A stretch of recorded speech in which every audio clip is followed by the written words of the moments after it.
Now let's take a look at some reactions involving carboxylic acids. First, we will look at how to prepare carboxylic acids. So the carboxylic acids will be the products on the right-hand side. This is pretty much a review of reactions that you have learned before. So the first reaction to make carboxylic acids is the oxidation of primary alcohols. So we have learned that from the alcohol chapter. Primary alcohols can be oxidized to carboxylic acid under strong oxidizing agent, which is chromic acid. Okay, so here I have a dichromic acid. So H2Cr2O4, some variation could be chromic acid, HCrO4, or potassium dichromate in sulfuric acid. And the second, oxidation of the aldehyde can also give carboxylic acid. So aldehyde under the same condition as primary alcohol with strong oxidizing agent, it will give the same carboxylic acid as the final product. The third method to prepare carboxylic acid is called carboxylation of Grignard reagent. Carboxylation means adding a carboxyl group to something else. So here we are adding a carboxyl group, a COO group, to a Grignard reagent. So Grignard reagent can react with carbon dioxide, and it will form the salt, magnesium salt of a carboxylic acid. After acidification, we get carboxylic acid. The reaction is one that you have learned in chapter 16 regarding the nucleophilic addition to carbonyl. So here the key step is the nucleophilic addition of the Grignard reagent, the carbanion, to the carbonyl carbon of carbon dioxide. So the R- in Grignard reagent will attack on the carbon in carbon dioxide, breaking one of the CO double bond.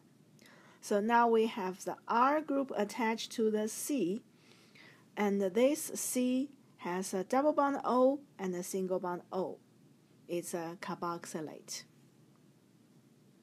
All right, so that's the key step, the nucleophilic addition to carbonyl carbon of carbon dioxide. Here is a specific example. So if we have an alkyl halide, in this particular case 2-chlorobutane, and we reacted with magnesium metal. So the first step, it will provide the Grignard reagent. And the second step, CO2. So the Grignard reagent will react with CO2 to make a carboxylate. Then the third step, acidification, the carboxylate will become carboxylic acid. So what's the structure of the final carboxylic acid product?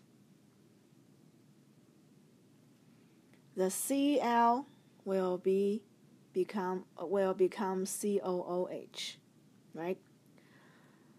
So the carboxylation reaction can make a carboxylic acid that has one more carbon atom as compared to the original alkyl halide. All right, so in this example, the alkyl halide has 4 carbons.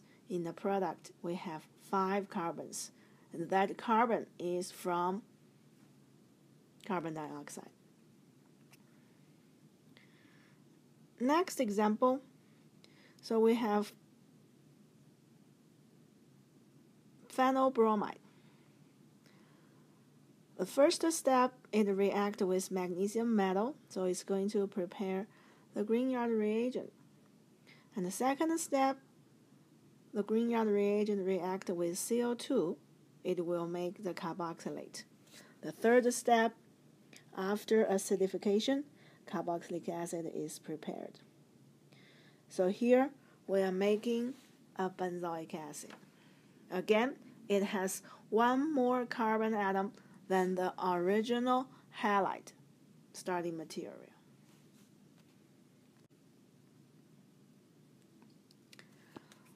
The next method to prepare carboxylic acid is the hydrolysis of nitrile.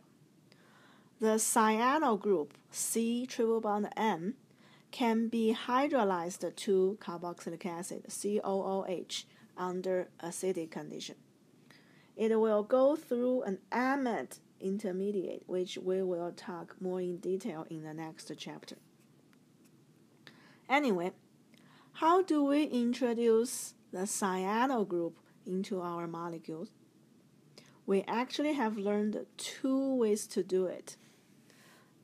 The first one, the nitrile can be prepared by SN2 reaction. Alright, we learned before that cyano group or cyanide is a very good nucleophile. So whenever you see cyanide, SN2 reaction is preferred. And SN2, primary, secondary alkyl halide, is preferred. Okay?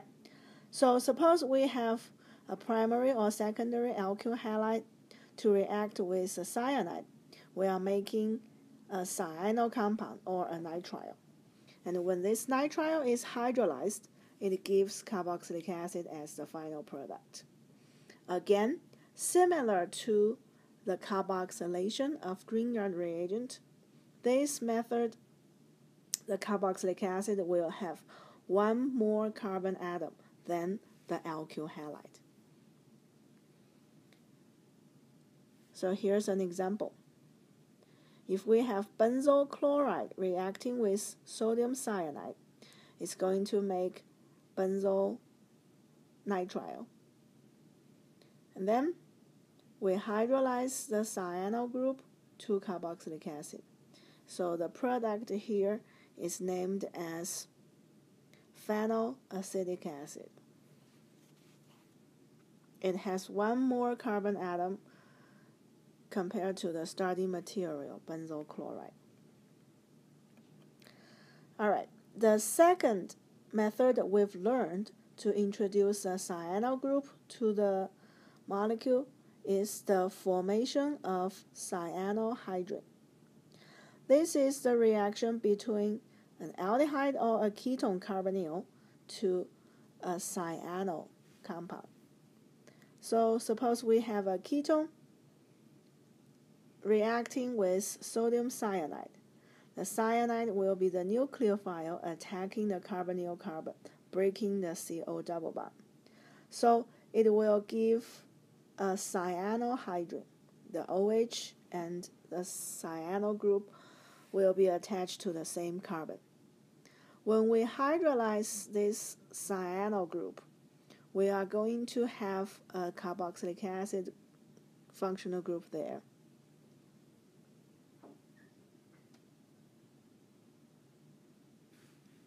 Okay, so this is the product.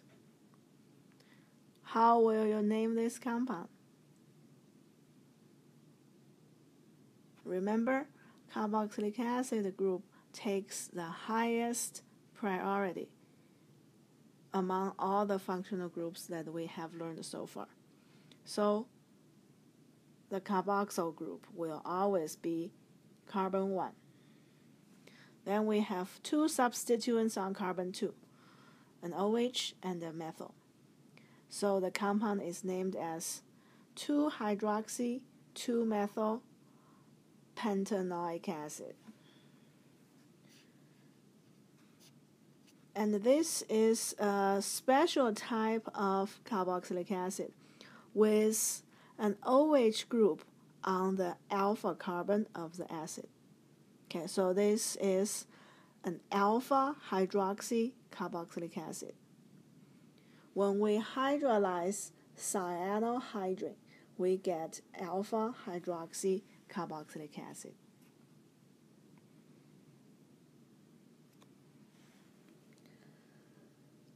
The next method is the ozonolysis reaction of alkynes. Now let's first review the ozonolysis of alkenes. When we have a double bond, ozone O3 will add to the double bond. Eventually, the CC bond is cleaved and we get two carbonyl-containing compounds. They could be aldehydes or ketones. What if we have CC triple bond, alkynes reacting with ozone? The triple bond will be broken, and we will get two equivalent of carboxylic acid as the final products. So if we want to prepare carboxylic acid using this method, it's better that we have a symmetrical alkynes so that we get two equivalent of the identical carboxylic acids.